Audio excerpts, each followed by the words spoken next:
Hi, I'm Andy Mueller of Muleskinner Instruments, and I'm out here on this beautiful spring day. Just got out of the workshop to the pond that's nearby with some instruments that I just finished building. Seemed like a nice opportunity to get out in the sun and do a little picking and sort of show what I've been up to. So I'm just going to go through these three instruments and show you what they're made out of and sort of some of the points of their construction, and then play a little bit of music on each one. So to start with, this one, this black top, I don't know if the black top was inspired by the fact that the back and side material and also the neck material is Tasmanian blackwood. So that's what this instrument is. Tasmanian blackwood on the back and sides and on the neck. And it's got an Adirondack spruce top. Although you can't really tell that from looking at it with the black finish on it. Ebony fingerboard, ebony bridge. And this thing is really, this is the one of the three that I've had strings on for the longest. I'm pretty excited about this mandolin. It's got a lot of bark to it, and it's starting to really develop a throaty voice to it that I'm really enjoying. Really been enjoying playing it a lot. The other two, well, the next one in line, let's go over here.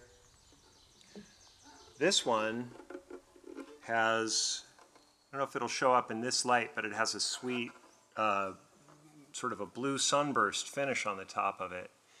On the earlier mandolins, I played around with some colors and I did a purple one that you may have seen on the website or on Facebook. This one I decided to keep going with the color idea, but to do a blue burst. It was a friend of mine suggested it, and I thought that sounds like a cool idea.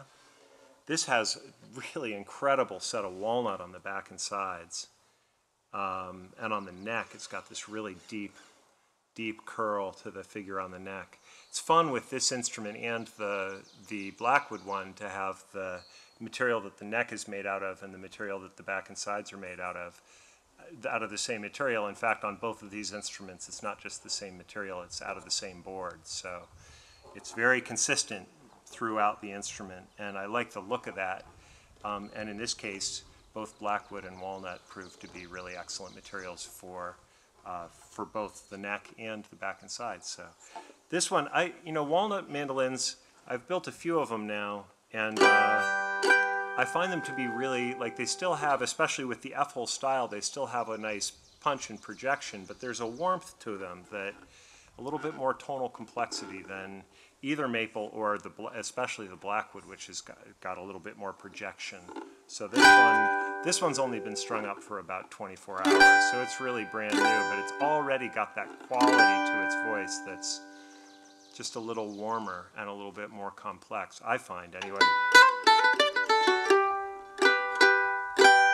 So that's what that is. Not much more to say there right now. The third one, this was a piece of yellow birch that a friend of mine gave me. I'm going to actually bring it over here so you can see it in the sunlight. This wood, I don't know if it'll show up on the camera, but from where I'm sitting, it's got this really sort of cool ripply shimmer to it.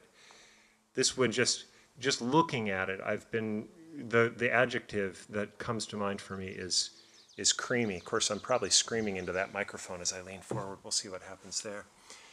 Koa bindings, yellow birch back and sides. This is a piece of wood that was actually cut, like I said, by a friend of mine from his sugar bush down in Marlborough, Vermont. Adirondack spruce top that also came from his land down in southern Vermont. And a mahogany neck to round out the package and make a complete instrument out of it. Obviously still ebony for the bridge and the fingerboard. This, obviously a different design with the elliptical sound hole rather than the F holes. So it's really a different instrument, a different type of mandolin, but this has a really sweet, and this one also is pretty new. It's only a couple of days old as far as the setup on it. But I'm finding its voice to be just really pleasing, really balanced, and kind of mellow and sweet. So.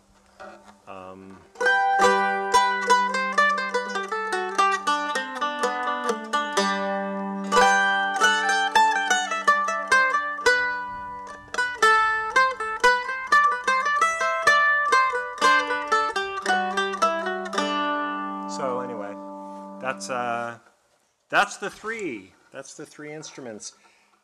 And I'm about to start some more. So in the next instruments, there will be something out of maple, something with an old German top on it.